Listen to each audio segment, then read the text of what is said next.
Как мы помогли вернуть 200 тысяч клиентке за кровать?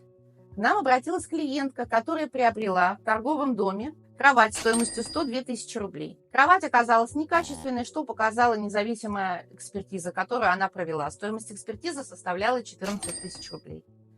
Поскольку в досудебном порядке наши клиентки отказали, мы написали исковое заявление, и решением суда мы вернули 102 тысячи за кровать, 80 оплаты юридические услуги и 14 тысяч стоимость экспертизы. Заключили мировое соглашение. Так как представители торгового дома пошли с нами на мировую, мы не довели дело до решения суда первой инстанции. Фактически мы выиграли суд, но в досудебном порядке. Можно так это сказать. Хотя юридически это немножечко неграмотно, будем так говорить. На основании мирового соглашения наша клиентка получила 200 тысяч. Она очень довольна. Если вы столкнулись с подобной ситуацией, звоните, обращайтесь, мы вам подскажем, как это сделать.